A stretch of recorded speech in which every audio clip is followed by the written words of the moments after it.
we return to the Symposium at the Wall, Cartels, Trafficking, and Asylum.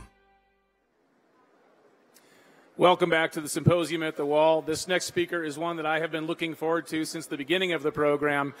He is Raheem Kassam, and for those of you who don't know about Mr. Kassam, he is a gifted opinion writer and author. He's got 2 best-selling books under his belt already, No-Go Zones and Enoch Was Right.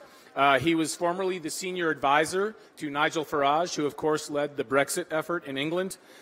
He is also previously editor-in-chief of Breitbart London, and his current endeavor is one that I'm really excited about. He's reviving Human Events, which was formerly Ronald Reagan's favorite magazine, and bringing it back to life and doing so in terrific fashion. Kassam has also served on the Academic Advisory Board for the Institute of Social Sciences, Economics, and Politics in Lyon, France, and he's a fellow at the Claremont Institute, and you will frequently hear him on radio and see him on TV. So without further ado, please help us welcome Raheem Kassam.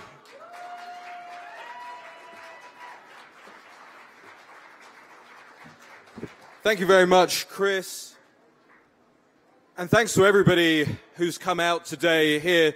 Thanks mostly, I think, to the brilliant minds who have organized all of this. I was just at the very top of it over there. You probably saw the truck speeding down. It's because Dan just texted me, said, "Where are you? You're on stage in 2 minutes." So we bolted down there, and Foreman Mike, leading us down that roller coaster, says, "Now you know how Border Patrol feels. When one of their guys is under attack, they have to just bolt down. It's treacherous." And I think we all owe a great debt of gratitude to the amazing Border Patrol agents here as well.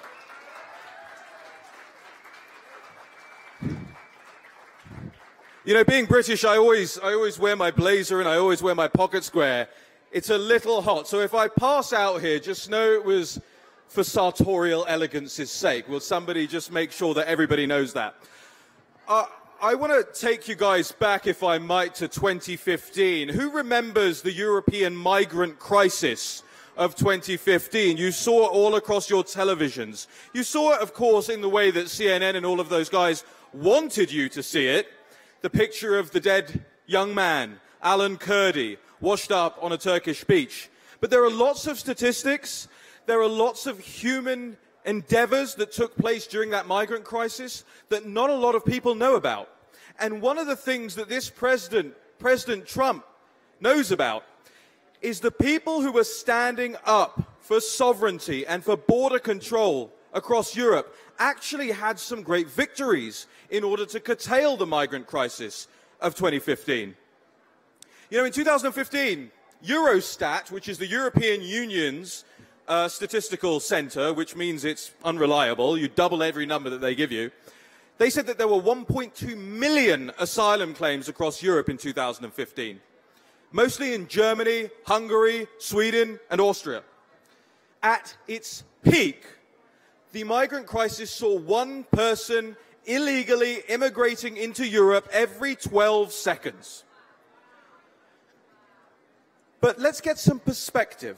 In 2014, I'm going to take Hungary as an example. There were 45,000 illegal entries into Hungary. By 2015, there were 391,000 illegal crossings into Hungary. But the Hungarians said, "We're not having it." And over the course of 3 months, the Hungarians built 100 miles of border fencing. And my take on that is, to all the naysayers out there across the United States who say this cannot be done, number one, it's being done right here. You can see it in front of you. And number two, there is historical precedent for this and contemporaneous precedent for this. That's why this president has an approval rating of 50%, whereas the Brobdingnagian Trudeau has an approval rating of 40% and less. Macron in France has an approval rating of 26% and less.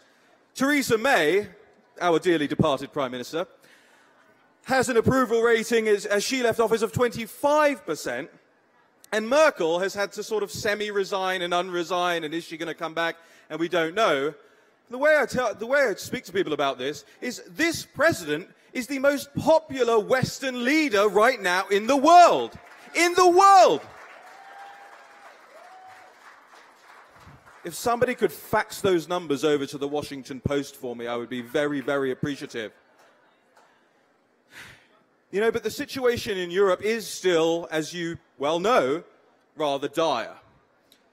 There's been little integration of the people who have come over, especially during the migrant crisis, to the point where they're just sending them into Europe with prepaid debit cards. Here's some cash, go and live separately. There's ghettoization, as I pointed out in my book, No-Go Zones. Violent crime rates are on the rise across Europe. And I'll tell you something. America is actually one of the most generous places in the world when it comes to immigration. I mean, the idea that America is somehow racist or keeps people out for giggles is a nonsense. You have more than 40 million people in the United States born elsewhere in the world. That's 1 in 5 of the world's migrants.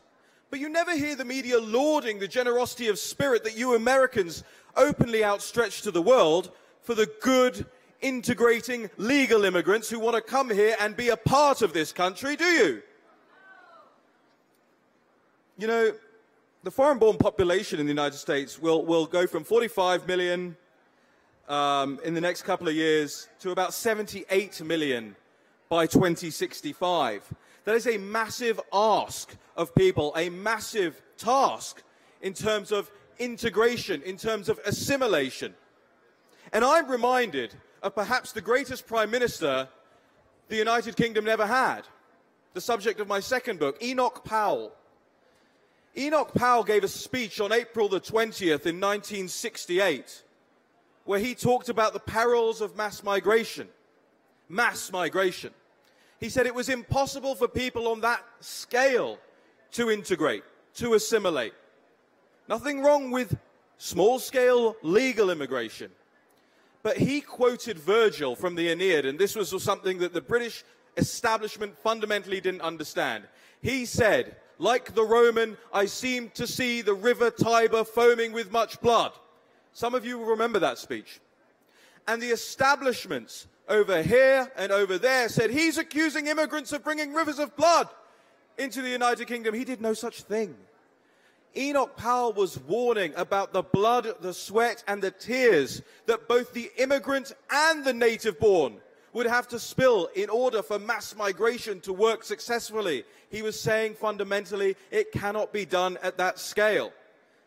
But they misquoted him, they misreported on what he said. He was fired from the shadow cabinet, the opposition, and he was made into a political pariah. But there's something that makes me very proud when looking at this president on the stages all across America, and indeed the stages he takes all across the world. I feel like he is channeling Enoch. And Enoch was right. I know it makes people uncomfortable, but Enoch was right. In the 1990s, net migration was neutral. There were as many people coming in as there were people leaving the country. We were experiencing no boom in our populations. We were a neutral country in that regard. By the mid-2000s, we had 600,000 people into the United Kingdom every single year, and only 300,000 people out. That means we're importing the size of a small city in the UK into the UK every year. And as you know, we're quite a small island. The knock-on effects have been incredible.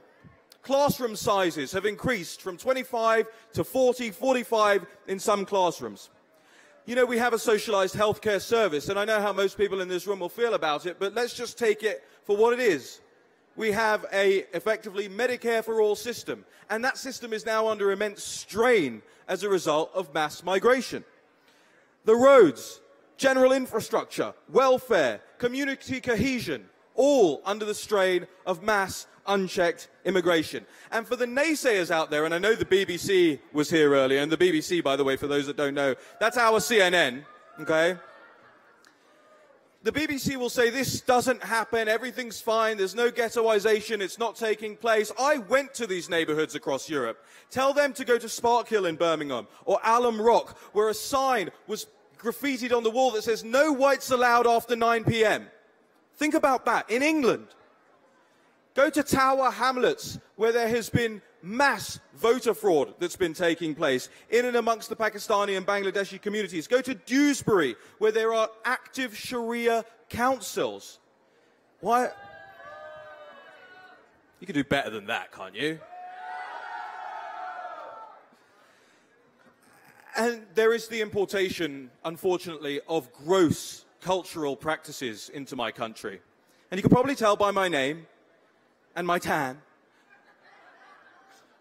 that I am not English of stock. But my parents immigrated to the United Kingdom. They wanted to be a part of it. They wanted to live the British dream. And they wanted their children, my brother and I, to integrate and live that dream too. And when I see that there is a case of female genital mutilation every 100 minutes in the United Kingdom, when you hear that in one particular London borough, 1 in 5 child deaths are because of inbreeding. And again, when you hear that there are over 85 Sharia councils all across the United Kingdom, you realize, America, I hope, that this should not be your future. That you must do everything in your power, like everyone in this room is doing, to stop that happening to you as well.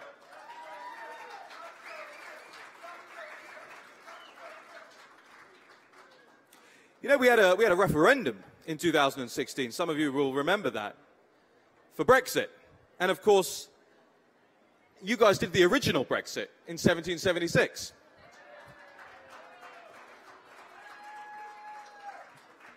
But during the Brexit referendum, we were also told this about mass migration that nobody had been told before. We had known it for some time, but no authority had ever said this. And the Bank of England came out and they admitted wage compression is real.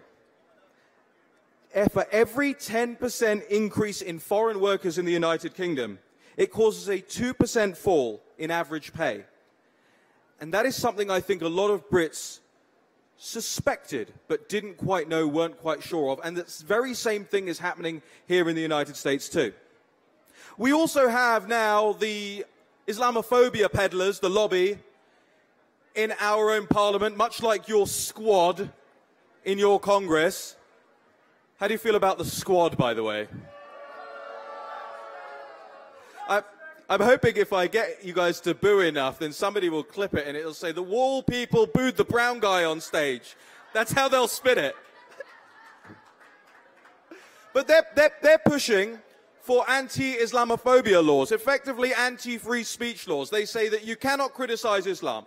You cannot criticize the Prophet Muhammad. This is what's going on in our parliament to this day. And this outraged lobby is subsidized by us. You hear about NGOs, right? Non-governmental organizations. They're not non-governmental organizations. They get government grants. Non-governmental organizations in the United Kingdom, the Race Relations Lobby and all of these guys, in 1900, there were 155 NGOs in total across the United Kingdom. By the year 2009, there were 2,000 NGOs. And I have a question. If they're so good at their jobs, how come we need more of them? And if they're so good at their jobs, how come we keep needing to give them more money? It's a racket, is what it is. And it's a racket at our expense. You know, ladies and gentlemen, I just want to leave you with another Enoch Powell quote, because he is my hero. And if you ever get a chance to read Enoch's writings, to read his poetry, to read his political speeches, I commend it very highly to you. There's a great book called Enoch Was Right that you can get on Amazon. But Enoch said this. He said, to see and not to speak would be the great betrayal. And I am so happy that each of you have your voices, are lending your voices, and are speaking. Thank you, ladies and gentlemen. Thank you.